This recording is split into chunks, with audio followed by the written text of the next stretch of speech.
That felt like, or at least the beginning, really felt like Game 7 of the NBA Finals. We got everything we wanted as NBA fans, as people who cover the league for a living. I'm here with Hunter Bailey, who is a writer for the Charlotte Observer and the Highway 49 podcast.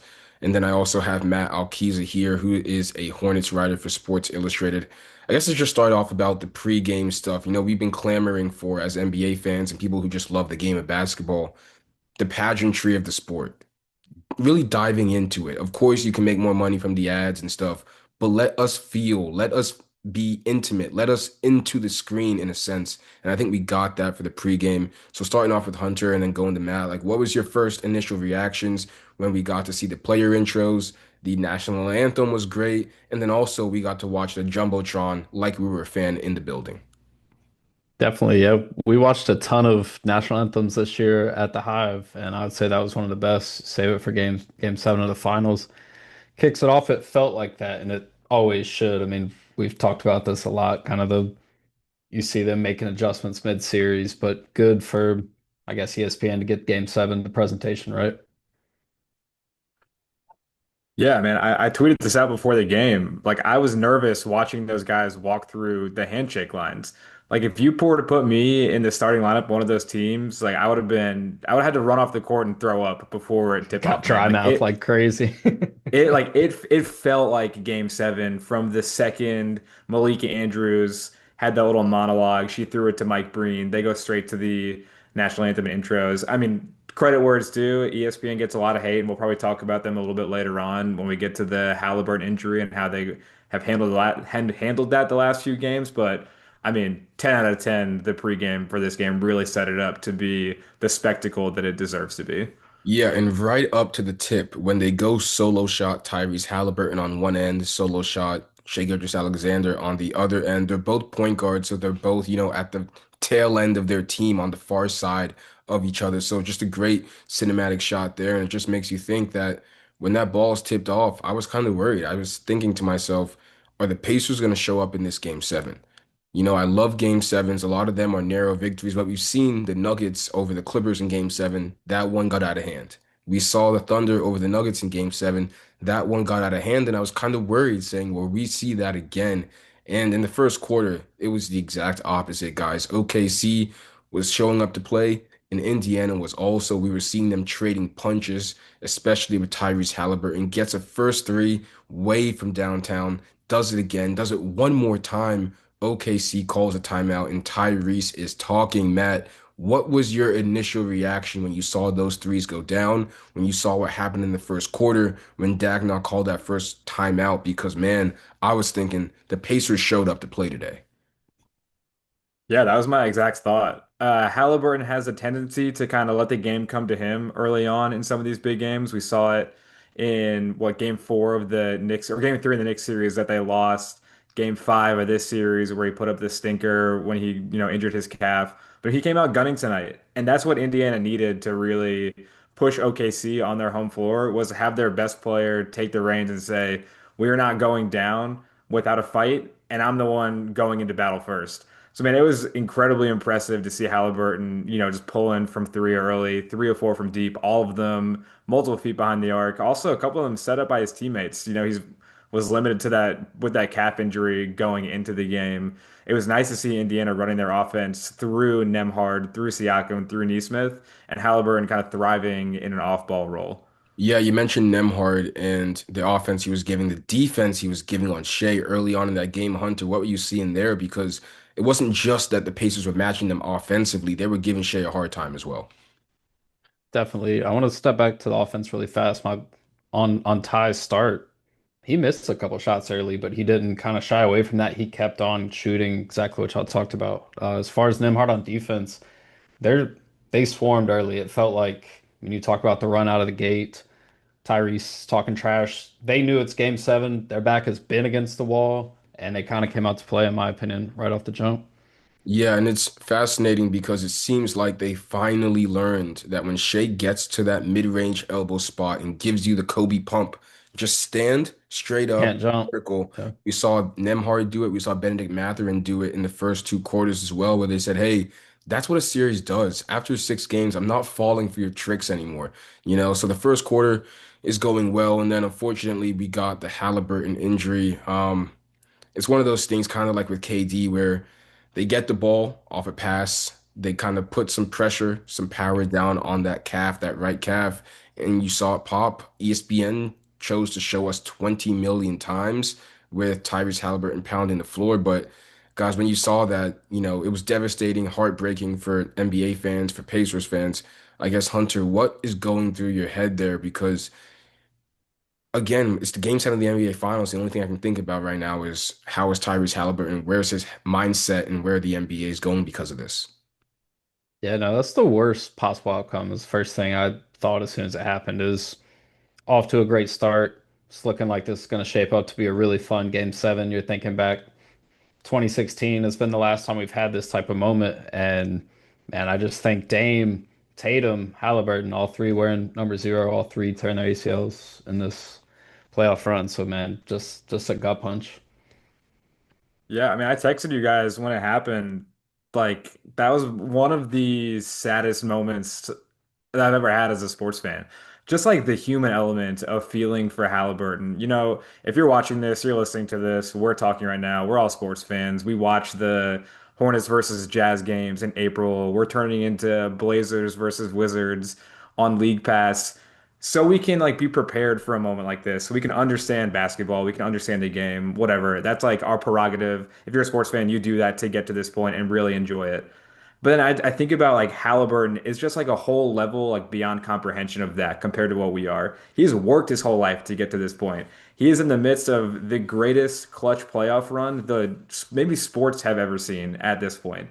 And he is on the precipice of winning a title, comes out red hot in this game, and then goes down with arguably the most devastating injury you can have to a basketball player.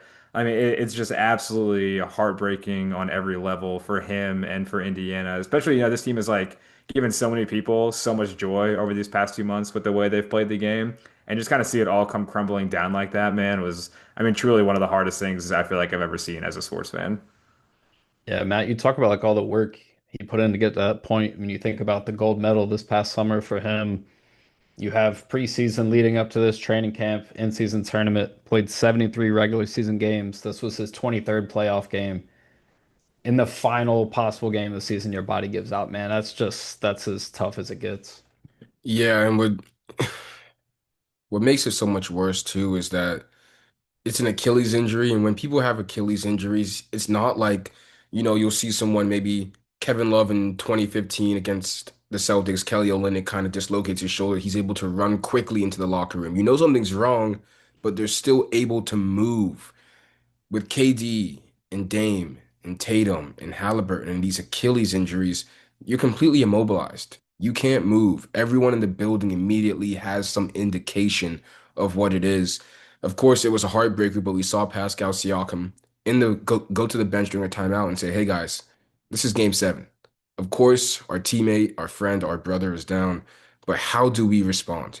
This is a 4-point game. Can we make anything of it?" And I want to talk about the second quarter because TJ McConnell said for a 12-minute span, I am going to turn into the best player on the court. When you guys were watching that, Matt in particular, then Hunter, what was going on through your head?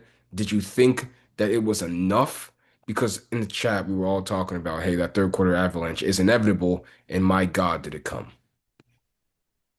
Yeah, I mean, I was really trying to talk myself into it being enough, but OKC really kind of weathered the storm with like incredible effort. And it wasn't like they were running perfect offense. They were leaving some gaps on defense. We saw OKC get hot from three in the second quarter, and then it carried over to the third quarter Avalanche.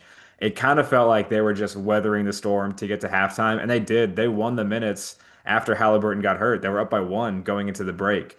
So I was trying to talk myself into it being like, hey, this is just, like the greatest underdog story of all time. They would end up being what the second worst champion of all time I saw on The Athletic this morning. Indiana would have been. And then to do it without their leader, like on the court, would have been, I mean, like an underdog story to like rewrite underdog stories. We would have been stopped talking about David and Goliath, and we would have started talking about the Pacers versus the Thunder in 2025. But no, I didn't think it was going to last. Like you said, we all talked about the Avalanche was coming. OKC's talent, OKC's home court advantage was always going to win out. But for that 15-minute span after Haliburton got hurt, I did start to believe just a little bit because we've seen Indiana do it time and again these past few months. Definitely. And they talked about it on the broadcast, but it felt like while Indiana was playing up maybe to rally around that injury, Oklahoma City was playing down a little bit. And you obviously close at the half. You get into the third quarter, Jim. You talked about the Avalanche.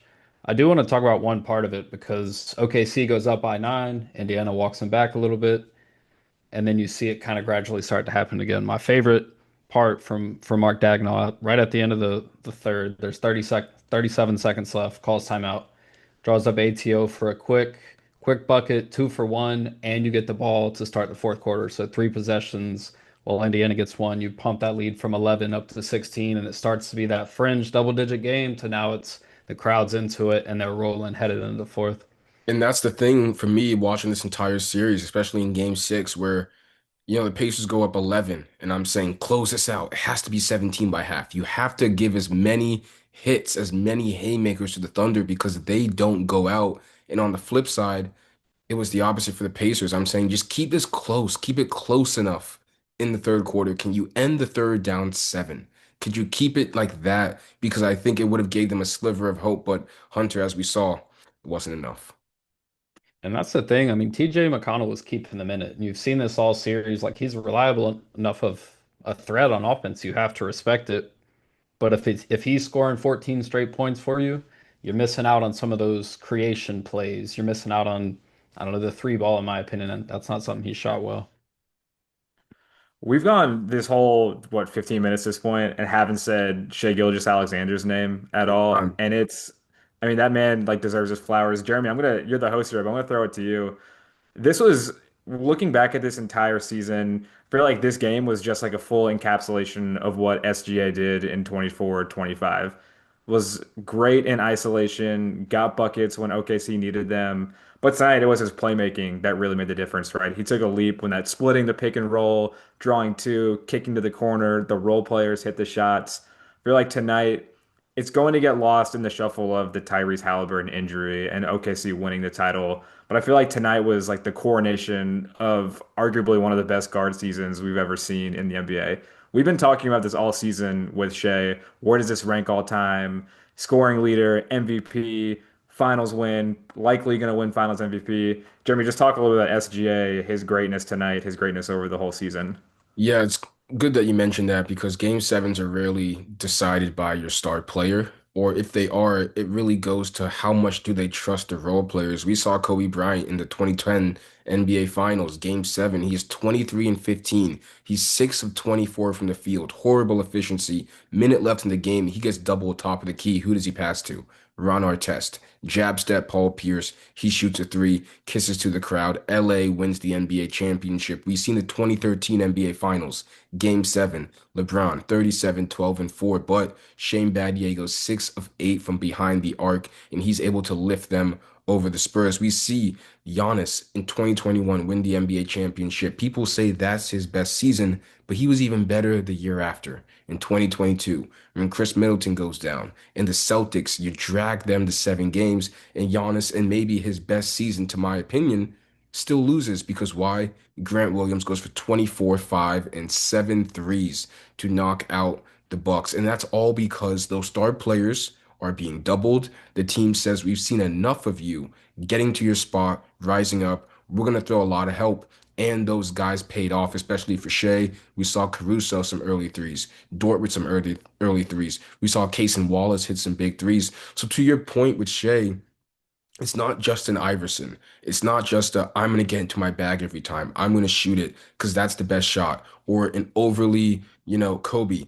We're going down with me shooting as many shots as possible. I think Shea was really meticulous and was really good with what passes he made when he made them, when to get to his spots. And of course, the Pacers had great defense, but his playmaking was just as good. Thank you for mentioning that. Now we go from OKC. They go into the next season, right? And they're thinking, man, we just beat the devil. We beat the team that no one thought could slain We slayed this dragon. All of our young guys now have that valuable playoff experience. We know how to win. But you look across the NBA, and a lot of teams now are thinking the same. Why not us? Why not us? Especially in the Eastern Conference with the Tyrese Haliburton ripple effects. I want to go there next, guys. The Bane to the Magic trade looks better by the day, looks better by the hour, looks better by the second. Hunter, if you're Orlando right now, what's are you thinking? And then Matt, if you're other teams, what are you thinking? Is it time to go and make that move, or are you still standing pat and saying let's evaluate the NBA a little more? Yeah, first, I would say Orlando, you're chomping at the bit right now. Teams like New York, if they can get a head coach hired, Cleveland's still there. You look around at Boston, Tatum will likely miss most of, if not all of the season, similar with Tyrese in Indiana now. So it's wide open. You look at teams like Philly, but Orlando, man, I mean, they gave up KCP to add Desmond Bane, Cole Anthony in that trade as well, some picks. You're right, man. It's pedal to the metal. Could see a team like Detroit making a move in that realm too. But Matt, what are your thoughts? Yeah, I mean, we just saw the four seed in the East make the NBA Finals and take the what next dynasty is what everyone's calling OKC right now to 7 games on the brink of beating them. I mean, the East is wide open, man. If you were Atlanta and you really believe in Trae Young and Jalen Johnson and you have this lottery pick coming in this year and you like what you saw from Zachary Rissache, why are you not going to make a move to contend next year? If you're Toronto, you believe in a lot of the young wings that you have. They've been in talks for Giannis for the last few months. Why are you not making that move to just try to vault yourself into Eastern Conference Championship contention? There are teams, the Wizards, they won't get there. The Nets, they won't get there. The Hornets likely won't get there. But there are some teams that are on the fringe of the Eastern Conference playoffs. We saw Miami was just in Kevin Durant talks. The Pistons are set up to make a big swing on a player. I mean, man, yeah, like I said, we just saw 2 months of Indiana running through the East as the four seed with no real true top five superstar on their team. I mean, the time is now. If you feel like you're a fringe contender, go ahead and make that move that takes you over the top, and you'll never know what happens when you get to the finals. And on the flip side, the Bucks could be thinking, well, the East is so weak. We're not trading Giannis. We're keeping him. Right. Because guess what? We have the best player in the Eastern Conference, and we're not just going to trade that away because our team isn't great right now.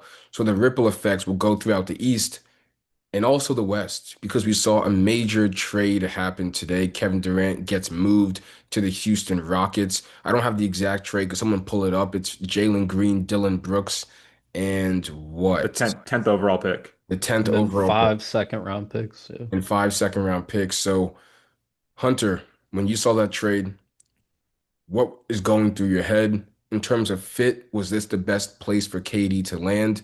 And if you're the Suns, how soon is Jalen Green out the window or out the door? Because I can't see a world with them having those three as their core. Yeah, my first thought when I saw the news was, wow, all this to get past Steph Curry. But really, no, I think he's exactly what Houston needs. I mean, we saw that series go to seven with Golden State this time, and not Houston State, Houston had a chance, really. Like Jalen Green gave him a 30-point game. He's that microwave type scorer, but now you have someone that can give you that every night, and you only, outside of him, giving up Dylan Brooks. In my opinion, I think that's a huge win for a team that was a two seed this year. And in my opinion, likely they won't be a two seed again next year. The West is loaded, but they may be a better playoff team, and I think that's what changes for them. Phoenix, the haul that you gave to get Kevin. And that's Kevin Durant, man. That's one of my favorite players in the league. The haul that you gave and what you got in return is almost malpractice. I mean, Matt Ishbia did say, what was it, 27 other NBA teams would switch places with us right now, going in not too long ago. You look at them now, and they're running with Devin Booker, who I mentioned, Detroit. That would be I mean, that's one of the perfect opportunities right there is Detroit has the assets to make a move. They are a team that could make that jump next year with the East being wide open. But yeah, in my mind, Phoenix, they got what they could get, but it's just crazy to think of what they gave in the front end.